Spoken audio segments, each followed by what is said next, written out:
ધોરણ 12 કોમર્સ, વિષય નામના મૂળતત્વો, પ્રકરણ 3 પાઘડીનું મૂલ્યાંકન. અગાઉના વિડીયોની અંદર આપણે જોયું વિષયને નામના મૂળતત્વોની અંદર પ્રકરણ 1માં ભાગીદારી વિષય પ્રવેશ, જેની અંદર ભાગીદારી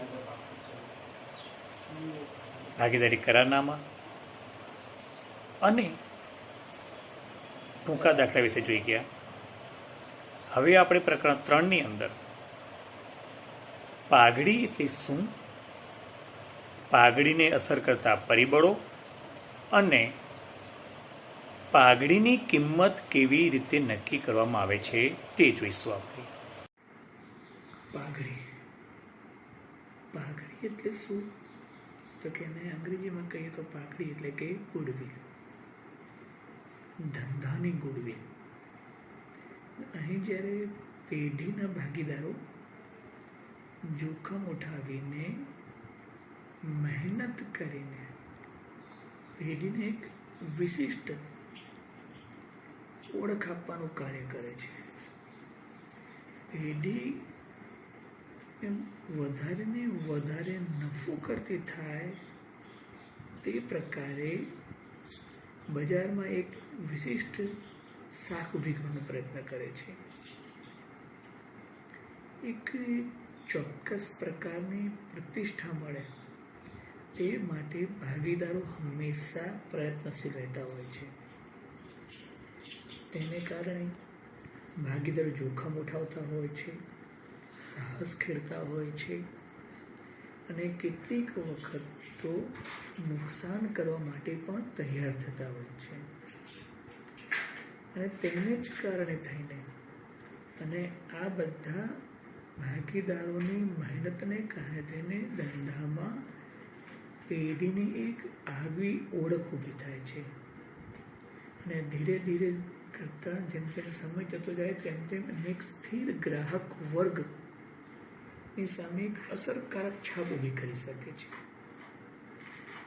એટલે પેઢી દિવસે ને દિવસે વધારે સમૃદ્ધ બનાવે અને પ્રતિષ્ઠાનું મૂલ્ય વધે તે પ્રકારના પ્રયત્નો કરતા હોય છે. અને તેને જ કારણે પેઢીની નફો કમાવવાની ક્ષમતા વધતી જાય છે. અને એટલે જ એમ કહી શકીએ આપણે કે પાઘડી એટલે ધંધાની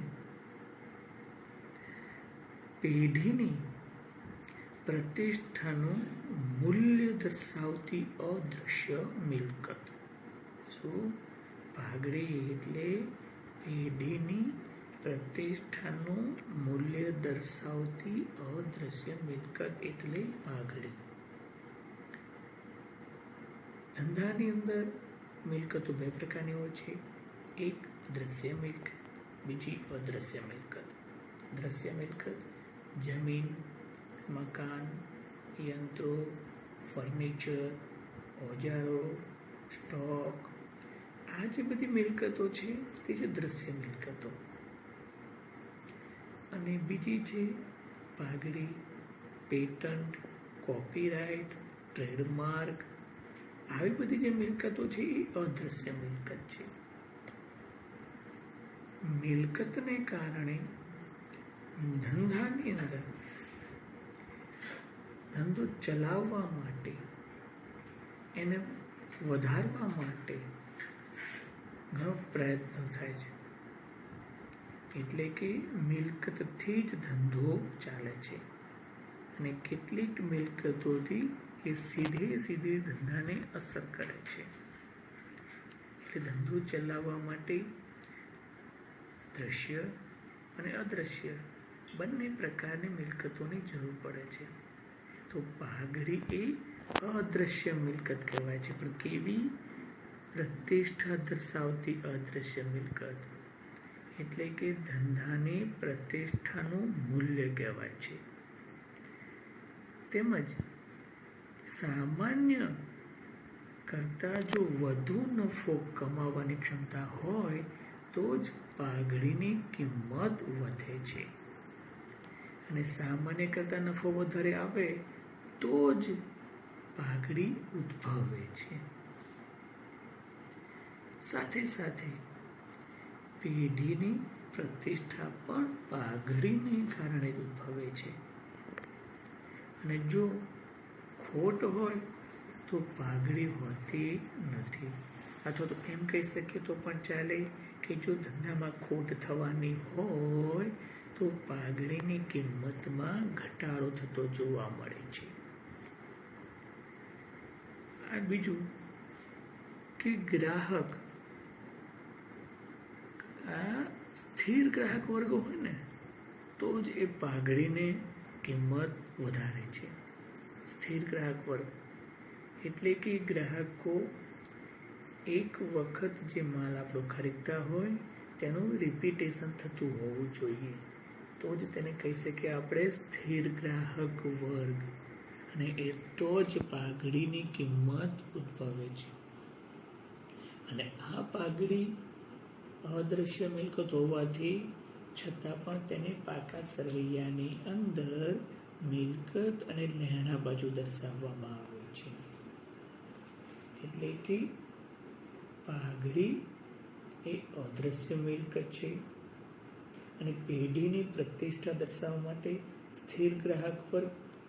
અને આ સાથે સાથે ખાસ મહત્વની વસ્તુ એ છે કે ગ્રાહક સાથે ખાસ પ્રકારના સંબંધો પણ ભાગ ભજવતા હોય છે. અને જો ગ્રાહક સાથે આપણે ખાસ સંબંધો જાળવી રાખ્યા હોય તો જ વેચાણ વધે, અને વેચાણ વધે તો નફો વધે. એટલે નફો ક્યારે વધે કે જ્યારે ગ્રાહક સ્થિર હોય, ગ્રાહક વર્ગ સ્થિર રહેતો હોય અને તેથી વેચાણ વધે, અને વેચાણ વધવાથી નફો વધે.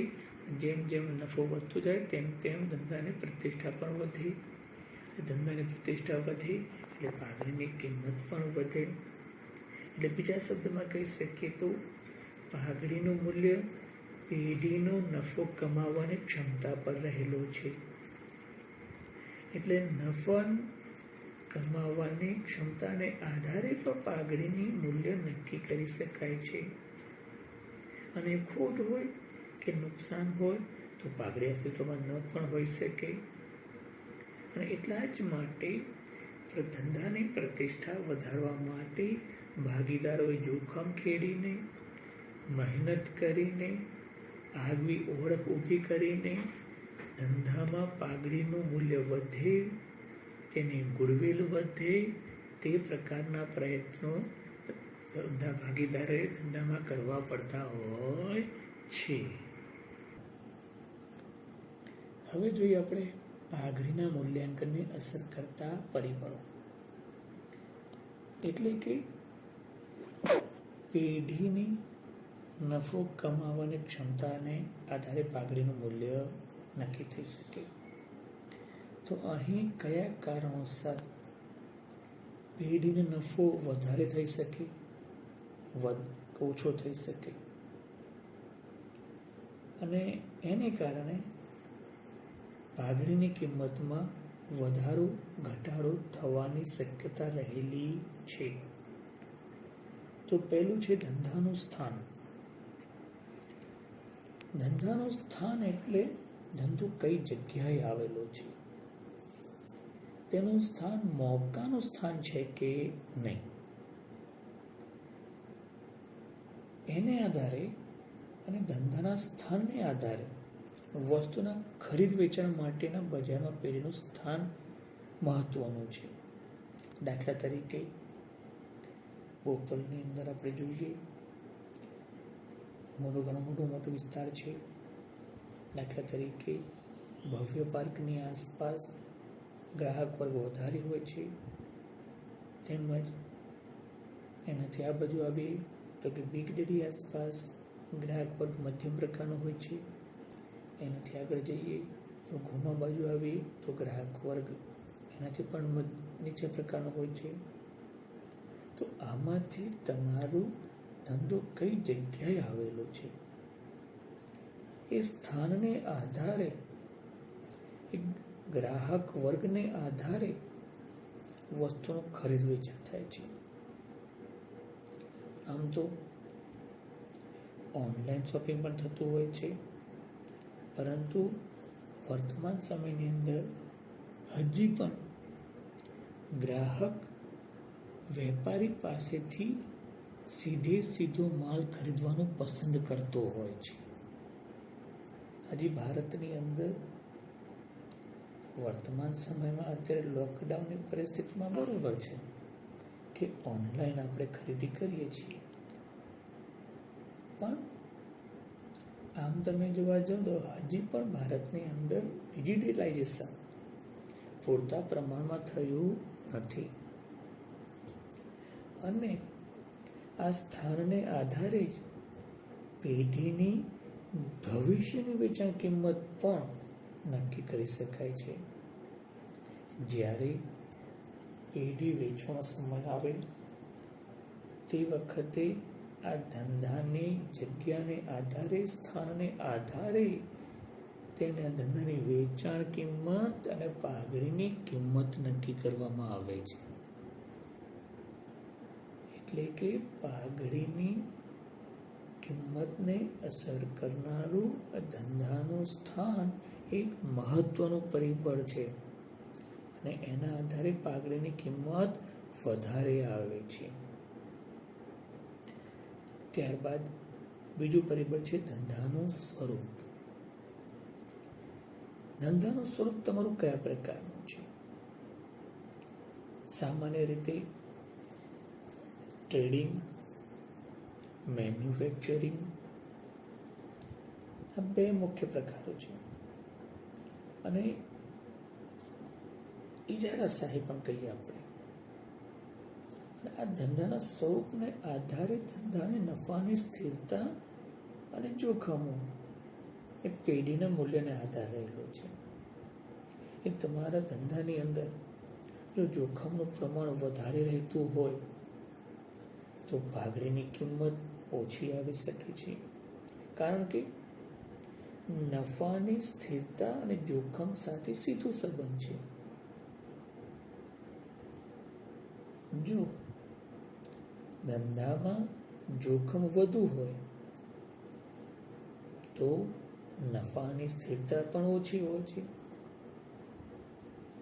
અને જો ધંધામાં નફાની સ્થિરતા વધુ હોય અને સાથે સાથે જોખમ ઓછું હોય, એટલે કે ધંધામાં વસ્તુનું ખરીદ વેચાણ હંમેશા આપણને ખબર જ હોય કે એક દિવસ દરમિયાન અમુક રકમનું વેચાણ થશે જ, અને સાથે સાથે જોખમનું પ્રમાણ એકદમ ઓછું હોય.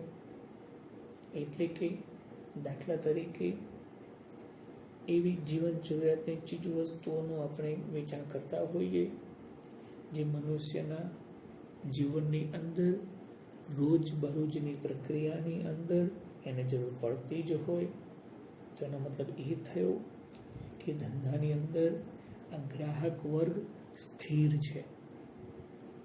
એટલે કે ધંધાની નફાની સ્થિરતાનો અંદાજ આવી જાય છે, અને સ્થિરતા છે, નફામાં સ્થિરતા છે, ગ્રાહક વર્ગ સ્થિર થયેલો છે, એટલે જોખમનું પ્રમાણ પણ ઓછું છે, અને બંને વસ્તુનો સુમેળ થાય છે.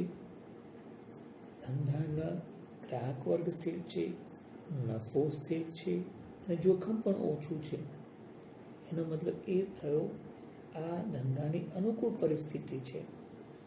તો આવી જગ્યાએ સામાન્ય રીતે જોવા જઈએ તો પેઢીની પાઘડીની કિંમત ઊંચી રહે છે. એટલે કે ધંધાના સ્વરૂપને આધારે પણ પાઘડીની કિંમત નક્કી કરી શકાય છે. ત્યારબાદ સમય એટલે કે વર્ષો. બજારની અંદર તમે કેટલા સમયથી કાર્યરત છો? જેમ જેમ પેઢી જૂની થતી જાય તેમ તેમ તેની પ્રતિષ્ઠા વધતી જાય છે, કારણ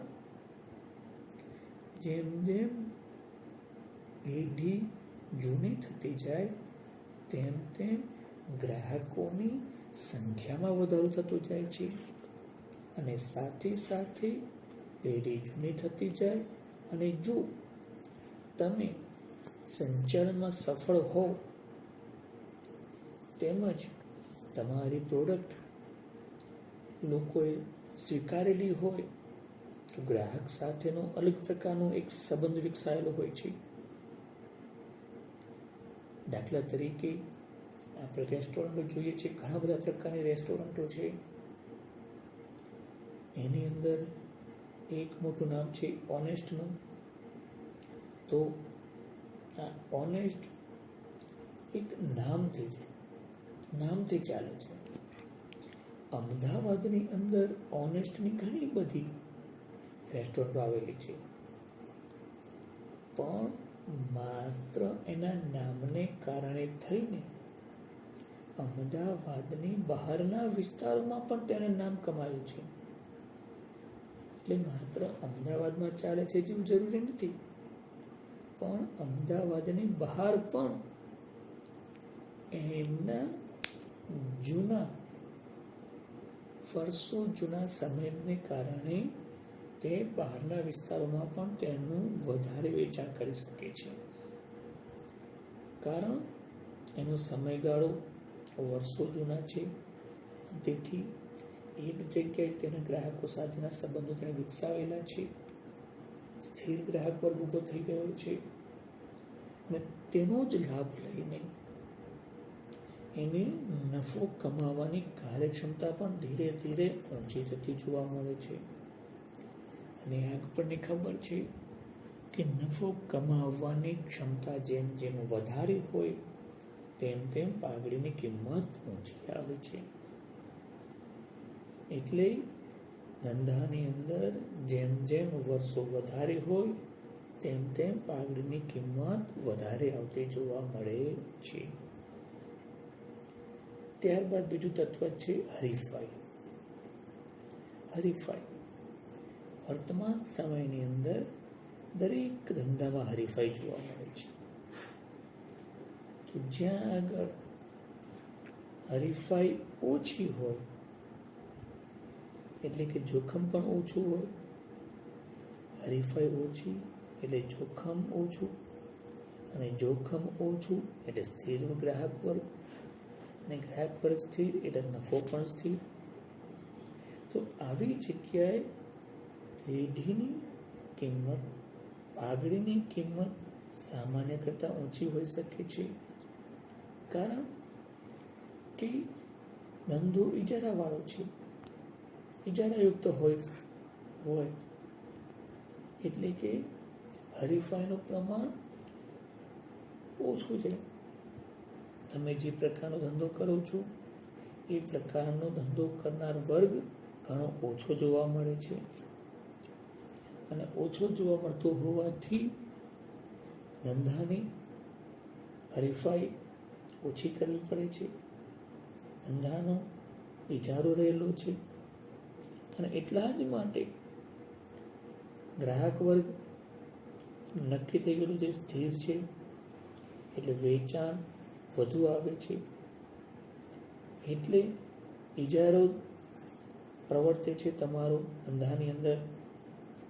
ગ્રાહક વર્ગ સ્થિર છે, નફો સ્થિર છે, જોખમનું પ્રમાણ ઓછું છે, ઇજારો છે, અને તેને કારણે પેઢીની પાઘડીની મૂલ્ય પણ ઊંચું આવે છે. એટલે કે જ્યાં જે ધંધાની અંદર હરીફાઈ ઓછી હોય તેવા ધંધામાં પાઘડીનું મૂલ્ય ઊંચું જોવા મળે છે. પાંચમો મુદ્દો છે પેઢીની વિશિષ્ટતા. પેઢી પાસે ધંધો કરવા માટે કોઈ વિશિષ્ટતા છે કે નહીં? દાખલા તરીકે લાયસન્સ ઘણા બધા પ્રકારના આવતા હોય છે. દાખલા તરીકે આયાત કરવાનું લાયસન્સ, નિકાસ કરવાનું લાયસન્સ, મેડિકલ સ્ટોરનું લાયસન્સ, દવાની કંપની ચાલુ કરવાનું લાયસન્સ, એટલે ઘણા બધા પ્રકારના લાયસન્સ આવતા હોય છે. એટલે કે તમે આમાંથી કોઈ એક અલગ પ્રકારનું લાયસન્સ ધરાવો છો કે નહીં તેને કારણે પેઢીની વિશિષ્ટતા ઉદ્ભવે છે. જો ટ્રેડમાર્ક, અમુક ધંધા છે એના ટ્રેડમાર્કને આધારે ચાલતા હોય છે. ટ્રેડમાર્કની અંદર પણ એક જાતનું એનું નામ થઈ ગયેલું હોય છે. એ માર્કા ઉપર એ કેટલાક ગ્રાહક તો માત્ર એ માર્કાને ધ્યાનમાં રાખીને વસ્તુ ખરીદતા હોય છે. એ પણ એક પેઢીની વિશિષ્ટતા છે, જેને કારણે તે વસ્તુનું વેચાણ વધારે કરી શકે છે. કોપીરાઇટ પુસ્તકો, જ્યારે આપણે બધાએ નવનીતનું નામ સાંભળેલું છે. નવનીતના નામથી તેના પુસ્તકો વેચાય છે. કોણ લખે છે એ મહત્વનું નથી, પણ એક નામને આધારે વસ્તુનું વેચાણ વધવાની શક્યતા રહેલી હોય છે. બીજું, પેટન્ટ. કોઈ પણ વસ્તુના તમે પેટન્ટ ધરાવતા હો તો પણ તમારું વસ્તુનું વેચાણ વધતું રહે છે. એટલે કે ધંધાની અંદર તમારી પાસે આવી કોઈ પ્રકારનું લાયસન્સ હોય, કોઈ ટ્રેડમાર્ક ધરાવતા હોય, કોપીરાઇટ ધરાવતા હોય કે પેટન્ટ ધરાવતા હોય, એ એક પેઢીને એક વિશિષ્ટ પ્રકારનો લાભ કરી આપે છે. અને તેને જ કારણે થઈને આ બધી બાબતનો જ્યારે સુમેળ થાય તો તે વખતે એક અલગ પ્રકારનો ગ્રાહક વર્ગ ઊભો થતો હોય છે. અને એટલા જ માટે અહીં સ્થિર ગ્રાહક વર્ગ ઊભો થઈ જાય છે. સ્થિર ગ્રાહક વર્ગ ઊભો થતો હોવાથી નફો પણ સ્થિર થઈ જાય છે. અને નફો સ્થિર થઈ જતો હોવાથી એ પેઢીનો નફો કમાવાની ક્ષમતા વધી જાય છે. અને એટલા જ માટે જ્યારે તમારી પાસે આવી કોઈ વિશિષ્ટ લાયકાત હોય કે વિશિષ્ટ આવડત હોય તો પેઢીની પાઘડીની કિંમત વધારે આવે છે. ત્યારબાદ છઠ્ઠો મુદ્દો છે વ્યક્તિગત કૌશલ્ય. જે ધંધામાં ભાગીદાર વ્યક્તિગત કૌશલ્ય મહત્વનું હોય અને ત્યાં પાઘડીની કિંમત મહત્વની હોય છે. અને વ્યક્તિગત કૌશલ્યને આધારે પેઢીની પાઘડીની કિંમત આંકવામાં આવે છે. કારણ કે એ ભાગીદારના વ્યક્તિગત કૌશલ્યને આધારે નફો કમાવવાની ક્ષમતા રહેલી છે. જો અહીં જ્યારે ભાગીદાર બદલાય તો તે વખતે એ વ્યક્તિગત કૌશલ્ય ન રહેતા પેઢીમાં નફો ને મોટી અસર કરે છે. તેવા સમયે નફો ઘટવાની શક્યતા રહેલી છે અને તેના કારણે નફો ઓછો થાય, તેથી પેઢીની પાઘડીની કિંમત ઓછી આવે છે. દાખલા તરીકે કોઈ ભાગીદારોએ વકીલાતનો ધંધો કરતા હોય અને ત્રણેક ભાગીદારો હોય, એ ત્રણેયના નામ હોય અને એમાંથી કોઈ એક વ્યક્તિગતના કૌશલ્યને આધારે એ વકીલાત ચાલતી હોય અને તેવા સમયે જો કોઈ એક વકીલ ત્યાંથી નીકળી જાય, જે તેની કૌશલ્ય ત્યાં વધારે હોય, તો આપોઆપ જ એ ભાગીદારી પેઢીની પાઘડીનું મૂલ્ય ઘટી જતું જોવા મળે છે. ત્યારબાદ સાતમો મુદ્દો છે સરકારી અંકુશો. જે ધંધામાં સરકારી અંકુશોનું પ્રમાણ વધારે હોય તેમજ કામકાજ પર સરકારી અંકુશો સીધી ધંધાની નફા પર અસર કરે છે. અને જો સરકારી દખલગીરી વધારે હોય, સરકારના ઘણા બધા નિયમોનું પાલન કરવું પડતું હોય, તો તેવા સંજોગોની અંદર પેઢીને ધંધો ચલાવવામાં ઘણી તકલીફ પડતી હોય છે. સ્થિર ગ્રાહક વર્ગ નથી રહેતો હોતો, તેને કારણે સીધી નફા પર અસર પડે છે. અને આને જ કારણે થઈને પણ નફો ઘટે છે, તેવા સંજોગોની અંદર પેઢીની પાઘડીનું મૂલ્ય ઓછું આવવાની શક્યતા રહેલી છે. એટલે કે જે ધંધામાં સરકારી અંકુશોનું પ્રમાણ વધારે હોય તેવા ધંધામાં પેઢીની પાઘડીની કિંમત ઓછી આવવાની શક્યતા રહેલી છે. ત્યારનો છેલ્લો મુદ્દો છે સંચાલનની કુશળતા. ભાગીદારી પેઢીમાં કોઈ પણ એક સંચાલનની કુશળતાનો આધાર ધંધાની નફો કરવાની ક્ષમતા પર રહેલો છે. કોઈ એક ભાગીદારની કુશળતાને આધારે ધંધાની પ્રતિષ્ઠા વધે છે અને એ જ પ્રતિષ્ઠાને કારણે ધંધામાં ગ્રાહક વર્ગ વધે છે અને આ ગ્રાહક વર્ગ એ એક વ્યક્તિની સંચાલનને આધારે વસ્તુનું વેચાણ વધે છે અને નફો વધે છે. એટલે કે સંચાલનની કુશળતાને આધારે પણ ધંધાની નફાકારકતા વધવાની શક્યતા રહેલી છે. તો જે ધંધામાં સંચાલનની કુશળતા રહેલી હોય અને તેને કારણે પ્રતિષ્ઠા વધે તો તેવા ધંધામાં પાઘડીનું મૂલ્ય ઊંચું આવે છે.